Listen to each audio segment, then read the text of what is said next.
ঘরোয়া উপায়ে আজকে একটা ভীষণ মজার রেসিপি করে দেখাবো। আপনার বাসায় যে উপকরণ আছে সেগুলো দিয়ে এটা করতে পারবেন। ভীষণ হেলদি একটা রেসিপি। এখানে আমি নিয়েছি চাল, নিয়েছি সবজি, টমেটো, মটরশুঁটি, আলু, আর নিয়েছি একটু পেঁয়াজ কুচি।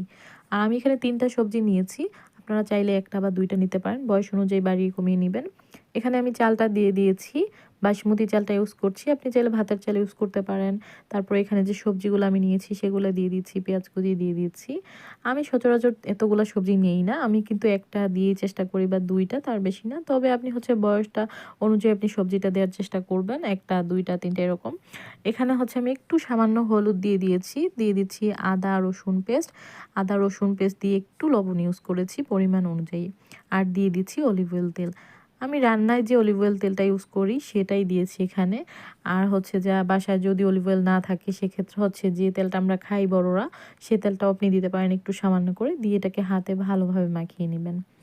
আর বিশেষ করে অনেকে জিজ্ঞাসা করে ঘি যোগ করা যাবে কিনা? হ্যাঁ, ঘি এড করা যাবে। ঘিটা ভালো ওজন বৃদ্ধিতে, সেক্ষেত্রে আপনি এটা হচ্ছে রান্না শেষে যখন সার্ভ করবেন খাবারটা, তখন হচ্ছে একটু মিক্স করে দিবেন।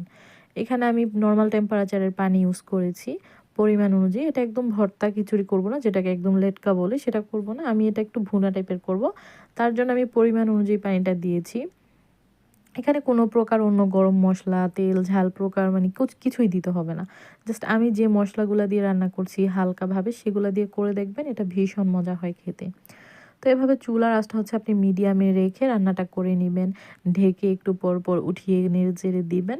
আর এটা কিন্তু সত্যিই খেতে ভীষণ মজা হয়। আপনি যখন রান্না করবেন শেষের দিকে একটু দেখবেন খেয়ে এটা মজা হয়েছে অনেক।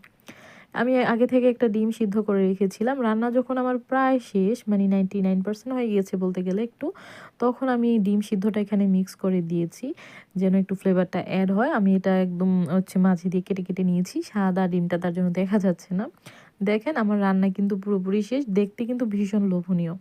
এটা আপনি হচ্ছে এভাবে সার্ভ করে দিতে পারেন সকালে, সকালে না, হচ্ছে দুপুরে বা রাতের খাবারে। আর চাইলে সকালে অনেকে যদি যে ঝটপট ঘুম থেকে দেরিতে ওঠে তখন দিতে পারেন। আমি এভাবে সবটা ডিম দেইনি। আমি অর্ধেক করে ডিমটা দিয়েছি ২ বেলা করে।